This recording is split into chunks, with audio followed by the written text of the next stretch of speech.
তুতফল ঠোঁটে লাগানো হয়েছে। বাহ বাহ বাহ বাহ বাহ, কি খাইতে আছো? হ্যালো ভিউয়ার্স, আসসালামু আলাইকুম। কেমন আছেন সবাই? আশা করি ভালো আছেন। আমরাও আলহামদুলিল্লাহ অনেক ভালো আছি। আজকে ব্যতিক্রম ধর্মী একটি ভিডিও নিয়ে চলে আসছি আপনাদের মাঝে। আশা করি ভিডিওটি শেষ পর্যন্ত উপভোগ করবেন এবং কমেন্ট করে জানিয়ে দিবেন কেমন হইল। তাহলে চলুন ভিডিওটি শুরু করা যাক।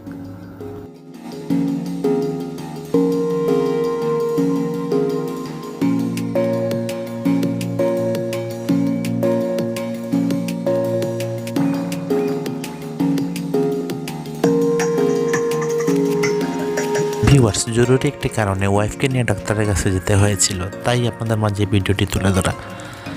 এবং আপনাদের কাছে কেমন লাগবে তা জানি না, তবে একটি কথা বলবো, যারা নতুন আজকে আমাদের চ্যানেলে ভিডিওটি দেখতেছেন, যদি ভালো লেগে থাকে তাহলে আমাদের চ্যানেলটি সাবস্ক্রাইব করে আমাদের সাথে থাকবেন। আর যারা সাবস্ক্রাইব করে আমাদের সাথে আছেন সবাইকে অসংখ্য ধন্যবাদ, দোয়া ভালোবাসা। তাহলে ভিউয়ার্স, আপনারা ভিডিওটি উপভোগ করুন এবং আমরা আমাদের গন্তব্যস্থানে যেতে থাকি।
ভিউয়ার্স, রাস্তা চলার পথে অনেক মানুষের সঙ্গে মানুষের দেখা হয়। তো আমাদের দেখা হয়েছিল একজন ভাইয়ের সঙ্গে।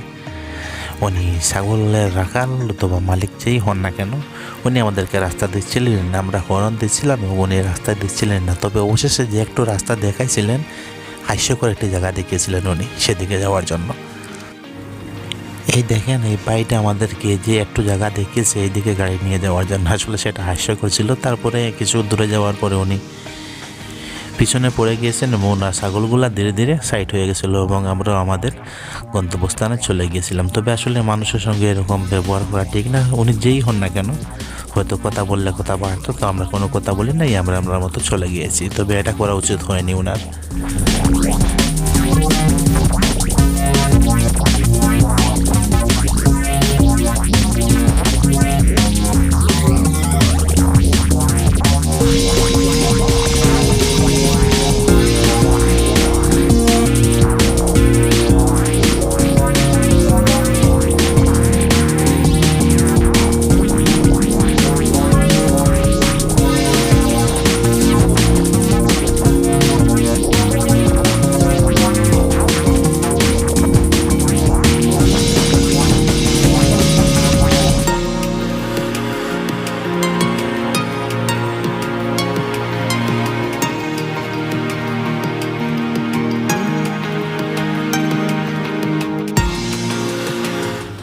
ভিউয়ার্স, আমরা আমাদের গন্তব্যস্থানে চলে আসছি, কিন্তু এখানে আসার পর এমন একটি দৃশ্য আমার চোখে ভাসলো, অবাক করা।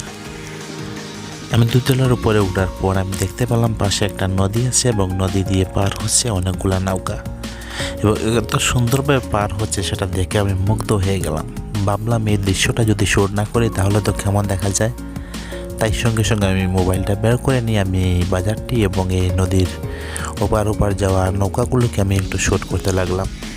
তো আমার কাছে ভালো লাগছে, জানি না আপনাদের কাছে কেমন লাগবে। যদি আপনার কাছে ভালো লেগে থাকে তাহলে আমাকে কমেন্ট করে জানিয়ে দিবেন যে এই দৃশ্যগুলি অনেক ভালো লেগেছে আপনাদের কাছে। আর যদি ভালো না লাগে তাহলে তো আর কিছু করার নাই।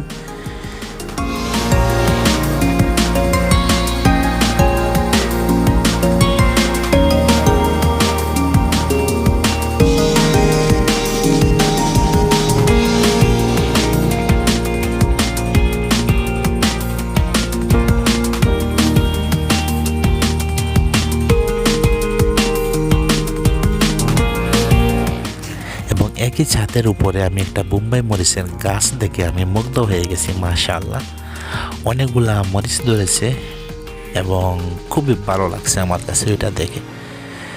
এত বেশি আকর্ষণ হয়ে গেছিলাম, আমি ভাবছিলাম আমি দুটি মরিচ ওনাকে না বলে নিয়ে নেব, কারণ ওনার মালিককে আমি তা জানতাম না।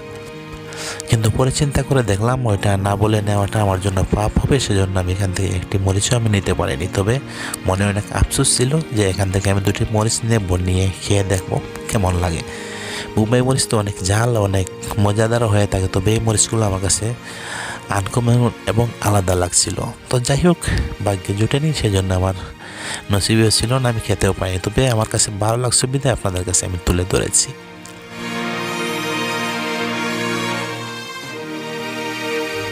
ভিউয়ার্স, এতক্ষণ আমাদের সঙ্গে থাকার জন্য অসংখ্য ধন্যবাদ, দোয়া, ভালোবাসা সবাইকে। এবং আমাদের কাজটি শেষ হয়ে গেছে, এখন আমরা বাড়ির উদ্দেশ্যে রওনা দিয়ে দিব। তো ভালো থাকবেন সবাই, দেখা হবে আবার কোনো এক ভিডিওতে। যদি ভালো লেগে থাকে তাহলে চ্যানেলটি সাবস্ক্রাইব করে আমাদের সাথে থাকবেন। আল্লাহ হাফেজ, আসসালামু আলাইকুম রহমতুল্লাহি ওয়া বারাকাতুহু।